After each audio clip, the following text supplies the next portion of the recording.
Ya, oke, di polip kaudal kita dapat melihat adanya penyusun tulang yang terletak di belakang sini. Bagian sini kita sebut sebagai os occipital. Nah, os occipital ini, kalian lihat gak? Ini kayak ada tonjolan. Nah, itu batasnya jadi dari sini, ini os occipital hingga ke sisi ventral. Sampai lihat gak ada dua tonjolan di tengah? Nah, ini tuh masih bagian dari os occipital. Yang tonjolan dua ini itu masih bagian dari os occipital. Jadi dia dari sisi lateral kaudal hingga ke ventral. Itu semuanya adalah os occipital. Selanjutnya di atasnya itu aja di sini. Kan tadi kalian lihat ada yang penonjolan ini ya, penonjolan. Nah, di atasnya kalian lihat ada bentukan seperti segitiga ini. Segitiga gini, segitiga. Nah, ini merupakan os interparietal. Os interparietal. Itu kalau di sapi. Kalau misal di kambing, artinya ini os occipital. Os occipital, kelihatan os occipital yang ini. Terus kalian lihat gak? Di sini ada kayak sutura atau garis putus-putus ini. Nah, ini pembatasnya. Jadi yang ini, yang agak segitiga juga, ini namanya adalah os interparietal. Jadi seperti yang dijelasin tadi, nih kalian lihat yang garis putus-putus ini kita sebutnya sebagai sutura. Dimana sutura ini yang akan menjadi pertemuan antara kedua tulang. Gitu. Jadi kita bisa membedain, oh ini tulang apa dan tulang apa. Ini os interparietal kalau bisa di kambing. Oke. Selanjutnya ada yang kita kenal dengan namanya os frontal. Os frontal itu sebesar ini, seluas ini. Os frontal. Os frontal. Bukan jidat ya. Iya, jidat. Tapi kan mereka kepalanya begitu. Os frontal. Oke. Selanjutnya di sisi lateral sini kalian lihat gak? Ini ada garis-garis putus-putus ini. Kelihatan? Nih. Ada garis putus-putus di tengah. Kelihatan? Ini nih. Kelihatan kan? Nah, garis putus-putus ini yang kita sebut sebagai sutura. Nah, sutura ini yang akan menjadi indikator atau pembeda antara os parietal dan os temporal. Jadi kalau misalnya di atas dari si garis putus-putus ini yang ini namanya os parietal. Terus kalau di bawah si putus-putus yang ini itu namanya os temporal. Jadi sebentar. Kalau misalnya di sini yang atasnya os parietal, terus bawahnya sutura yang bagian sini itu namanya os temporal. Gitu ya perbedaannya. Sutura. Itu nanti ada nggak ya? Harusnya ada di sini sekalian nanti. Nih, kalau misalnya di kambing, jujur emang dia nggak gitu jelas. Tapi nih, lihat gak ini ada yang merah-merah? Iya, ada putus-putusnya. Nah, yang gede ini parietal, bawahnya temporal. Coba ya lihat nih. Lihat nggak? Kayak ada putus-putusnya banget gitu. Nah, ini atasnya parietal, bawahnya temporal. Selanjutnya ada atasnya parietal, bawahnya temporal. Pak, tadi kalau yang di sini tuh namanya apa, yang garis sini? Yang mana? Yang garis putusnya. Sutura. Oh, sama sutura Sama juga. semua. Sutura. Itu jenis apa ya? Jenis perlekatannya itu sutura. Kalau misalnya di kranium. Sutura. Aman? Oke. Aduh. Kepanjangan sih. Jujur ya, apa ini? Nah, oke. Selanjutnya kita akan membahas mengenai os yang terlihat apabila kita dari sisi medial. Oke. Kok jelek? Oke. Di sini kalian lihat ada yang bentukannya kayak ini, ada pelananya gini. Seperti ini. Selatan yang ini. Nah, tulang yang dari batasan ini kalian lihat gak ada kayak selat. Nah, dari sini hingga ke sini. Gimana jelasnya? Kalian lihat gak di sini ada suturanya kecil? Iya, ada. Nah, kalau misalnya di bawah sini, artinya yang samping dari sini, bagian sini, itu tuh masih occipital. Ini masih occipital. Nah, tapi kalau di atas robekan ini atau di atas sutura dari sini hingga ke sini, kebayang dari sini sampai ke sini, dari sini sampai ke sini, itu namanya os sphenoidal. Os sphenoidal. Nah, terus yang bagian atasnya dia itu artinya di kranialnya cavum cranii. Ini kan cavum cranii atau otak. Kranialnya cavum cranii di sini itu namanya os ethmoidal. Os ethmoidal. Oke, jadi aku ulang dikit. Untuk penyusun dari si cranii, apabila kita lihat dari sisi medial, kita dapat melihat adanya keberadaan 3 tulang. Kalau dari sisi medial, yang paling kaudal di sini, mana? Di sini sebelum rigi ini namanya os occipital. Os occipital. Nah, setelah rigi atau penyatuan antara 2 tulang pada krani itu kita sebutnya sebagai sutura. Nah, di atas dari sutura, dari sini hingga ke sini, oke, dari sini hingga ke sini kita namakan sebagai os sphenoidal. Os sphenoidal. Nah, selanjutnya di depan atau di kranial dari cavum cranii, cavum yang akan didekati oleh otak di sini, kita akan menyebutnya sebagai os ethmoidal. Os ethmoidal.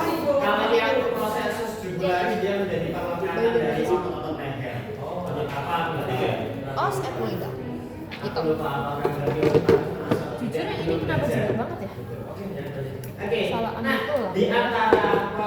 Oke, itu untuk penyusun dari osa cranii. Nah, sekarang kita perlahan-lahan akan membahas mengenai bentukan-bentukan yang ada pada osa cranii. Oke, pertama, tulang yang berada di sisi kaudal yang ini dari sini hingga ke sini, dan dia juga ada hingga ke ventral.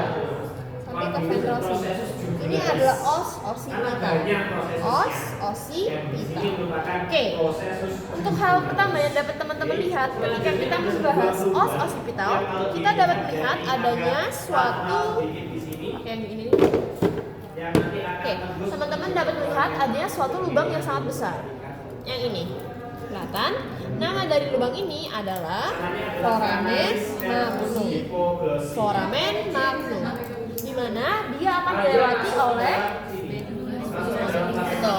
foramen magnum akan dilewati oleh medula spinalis. Medula spinalis. Oke, yang ini ya, foramen magnum. Selanjutnya, teman-teman dapat melihat di lateral dari foramen magnum kita dapat melihat adanya 2 bungkul sendi. 1, 2. Kelihatan? 1, 2. Nah, nama bungkul sendi ini kita sebut sebagai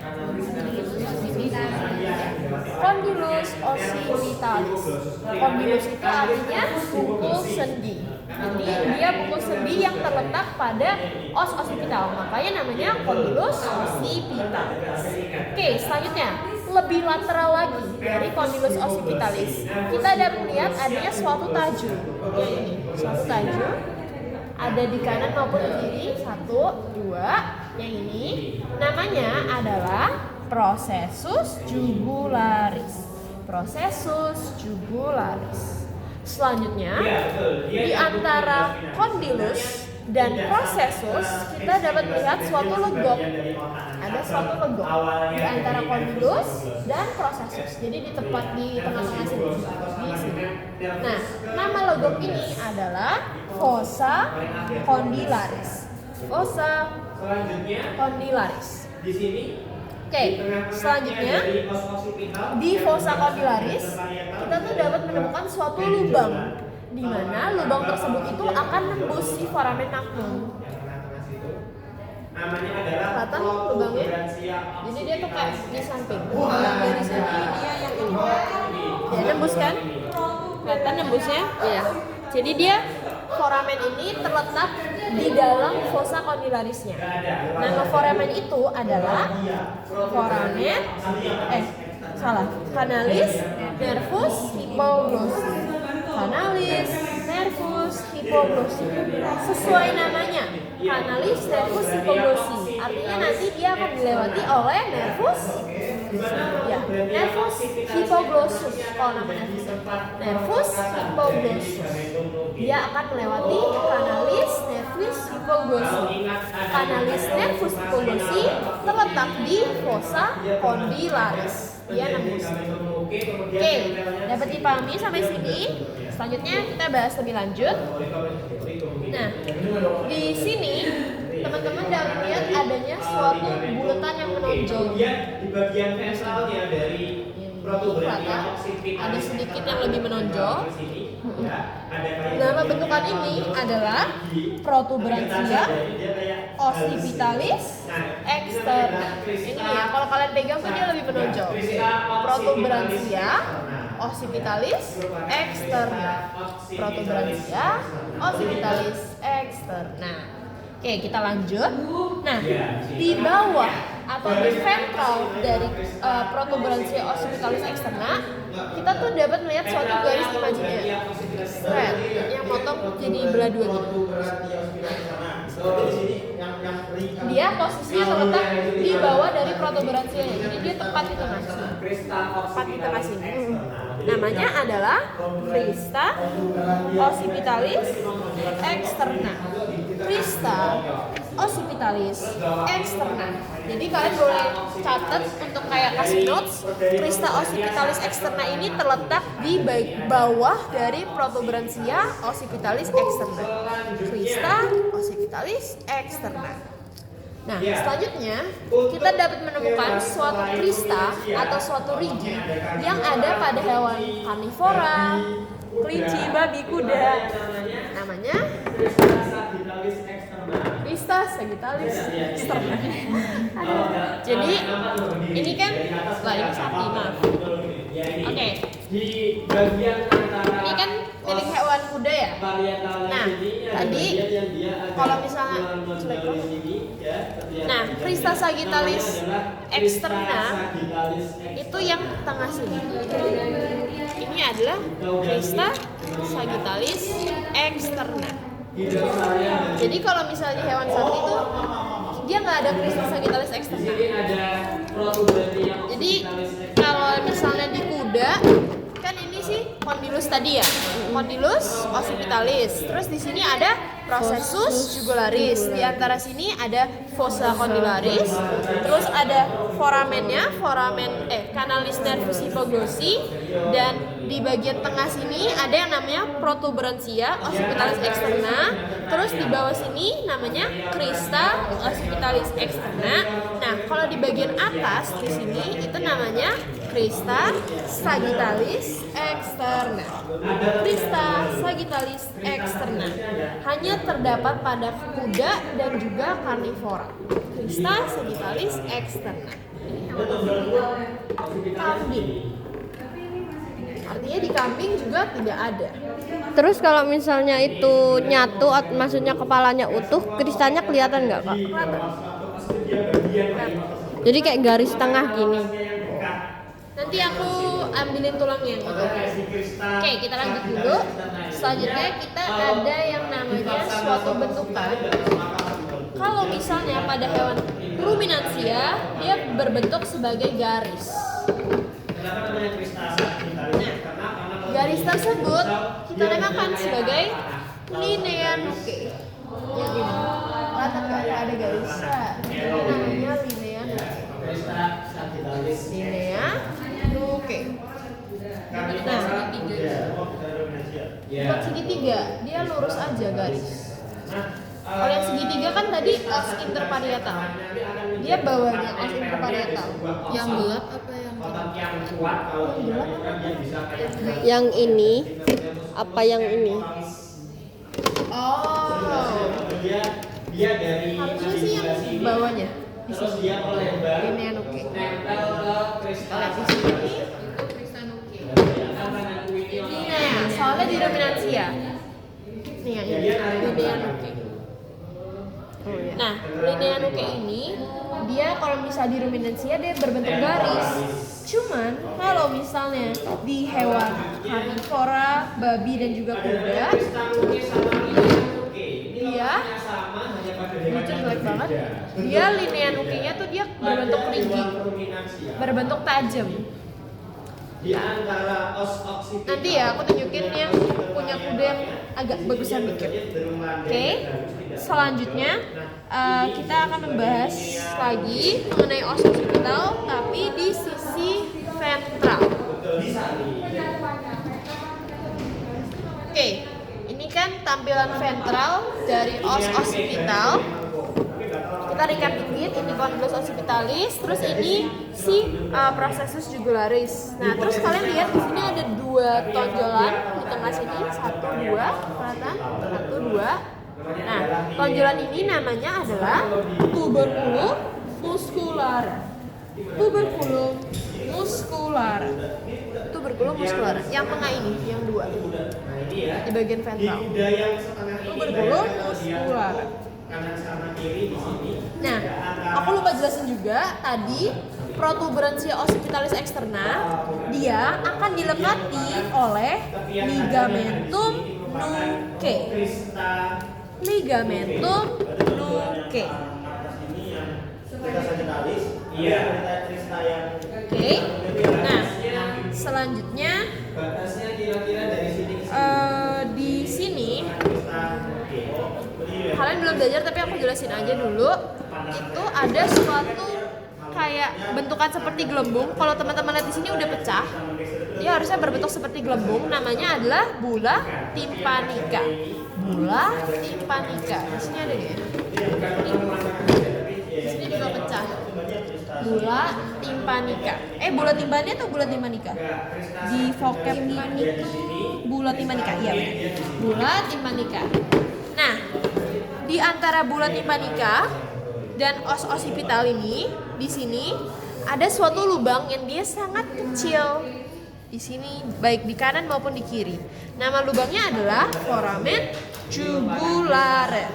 Jadi foramen jugulare ini terletak di antara bula tympanica dan os occipital, sisi ventral.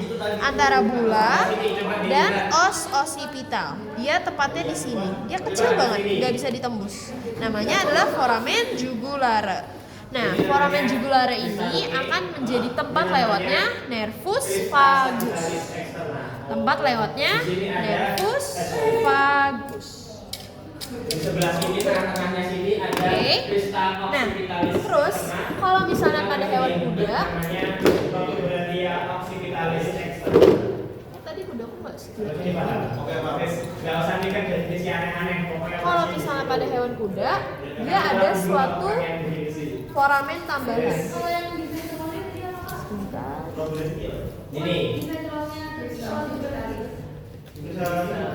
Crista occipitalis externa. Dia ada suatu foramen tambahan. Yang ini Dapat dipahami? namanya adalah foramen lacerum. Aku coba ambilin preparat kuda ungu dulu deh bentar. Giginya tajam, si crista facialis. Tanpa ada lubang yang Ini kita recap dikit. Ini kan si condylus occipitalis. Terus ini processus jugularis. Nah, terus yang ada tonjolan dikit ini namanya protuberansia occipitalis externa. Nah, kalau kalian lihat di sini, ini si crista nuchae-nya. Jadi kalau misalnya di ruminan, kan dia linea nuchae-nya agak di bawah sini ya, linea nuchae-nya. Nah, tapi kalau misalnya pada hewan kuda, dia kan tidak berbentuk garis, melainkan berbentuk suatu rigi yang ini. Jadi tonjolan ini itu namanya crista nuchae. Crista nuchae. Nah, terus bagian sininya itu yang kita sebut sebagai crista sagittalis externa.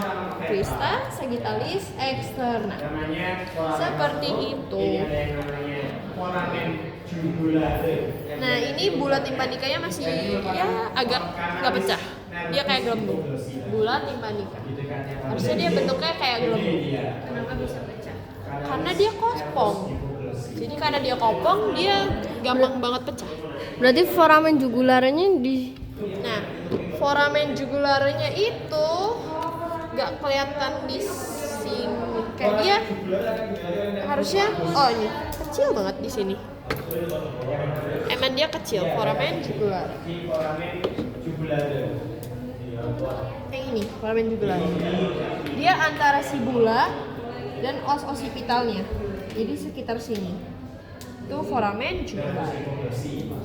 Nah, terus yang tadi aku bilang kan kalau misalnya kuda ada yang namanya foramen lacerum. Nah, foramen lacerum itu yang ini. Yang ini. Foramen lacerum itu dia sebagai lewatnya arteri nervus, cuman dia nggak spesifik. Jadi nanti aku cari tahu lagi. Soalnya kemarin tuh kita masih belum yakin fungsi definitnya apa. Harusnya iya, cuman aku belum yakin. Kemarin tuh kita sempat baca-baca dan itu kayak tiap sumber ada yang beragam. Cuman pasti dilewati nervus yang ada di leher. Kemungkinan antara aksesorius atau enggak vagus. Itu foramen lacerum. Oke, lanjut ya. Terus kita mau bahas